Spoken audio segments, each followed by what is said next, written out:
ನೀವು ರೀಸೆಂಟಾಗಿ ಒಂದಷ್ಟು ನ್ಯೂಸ್ಗಳು ನೋಡ್ತಾ ಇರ್ಬೋದು.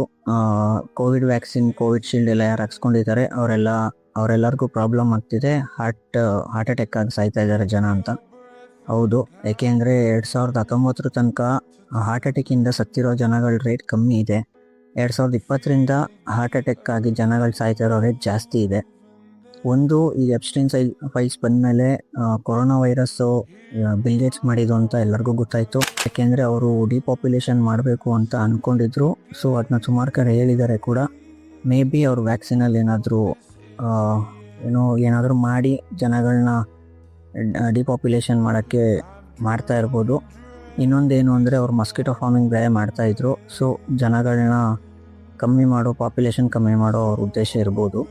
ನಾನು ಈ ವಿಡಿಯೋ ಯಾಕೆ ಮಾಡ್ತಾ ಇದ್ದೀನಿ ಅಂದರೆ, ಇವಾಗ ನಾವು ವ್ಯಾಕ್ಸಿನ್ ಹಾಕ್ಸ್ಕೊಂಡು ಆಗಿದ್ದೀನಿ, ನಾನು ಹಾಕ್ಸ್ಕೊಂಡಿದ್ದೀನಿ, ನೀವು ಹಾಕ್ಸ್ಕೊಂಡಿದ್ದೀರಾ. ಇವಾಗ ಕೋವಿಡ್ ಬಂದು ಸತ್ತಿರೋರ್ಗಿಂತ ಕೋವಿಡ್ ಬಂತು ಅಂತ ಅಂದ್ಕೊಂಡು ಸತ್ತಿರೋರು ಜಾಸ್ತಿ ಜನ ಇದ್ದಾರೆ. ಸೊ ಅದಕ್ಕೆ ನೀವೇನು ಮಾಡಬೇಕು ಅಂದರೆ, ಜಾಸ್ತಿ ತಲೆ ಕೆಡಿಸ್ಕೊಬಿಡಿ. ಈಗ ವ್ಯಾಕ್ಸಿನ್ ಹಾಕೋದು ಆಗೈತೆ, ಏನೂ ಮಾಡೋಕ್ಕಾಗಲ್ಲ, ಎಷ್ಟು ಜನ ಸತ್ತರು, ಏನೂ ಮಾಡೋಕ್ಕಾಗಲ್ಲ. ಸೊ ನೀವೇನು ಮಾಡಬೇಕು ಅಂದರೆ, ಜಾಸ್ತಿ ತಲೆ ಕೆಡಿಸ್ಕೊಬಿಡಿ, ಪಾಸಿಟಿವ್ ಆಗಿರಿ, ಒಳ್ಳೊಳ್ಳೆ ಫುಡ್ಗಳು ತಿನ್ನಿ, ಹೆಲ್ದಿ ಫುಡ್ಗಳು ತಿನ್ನಿ. ಕೋವಿಡ್ ವ್ಯಾಕ್ಸಿನ್ ಹಾಕ್ಸ್ಕೊಂಡಿದ್ದೀವಿ, ನಮಗೂ ಹಾರ್ಟ್ ಅಟ್ಯಾಕ್ ಆಯ್ತದೆ, ಏನಪ್ಪ ಮಾಡೋದು, ಏನೋ ತಲೆ ಕೆಡಿಸ್ಕೊಬಿಡಿ. ಇವತ್ತೆಲ್ಲ ನಾಳೆ ಸಾಯಲೇಬೇಕು. ಸೊ ಇರೋ ತನಕ ಪೀಸಾಗಿರಿ, ಪಾಸಿಟಿವ್ ಆಗಿ ಥಿಂಕ್ ಮಾಡಿ. ಏನೂ ಆಗಲ್ಲ, ಏನು ಇರೋರೆಲ್ಲ ಸತ್ತೋಗಲ್ಲ, ಯಾಕೂ ತಲೆ ಕೆಡಿಸ್ಕೊಬಿಡಿ.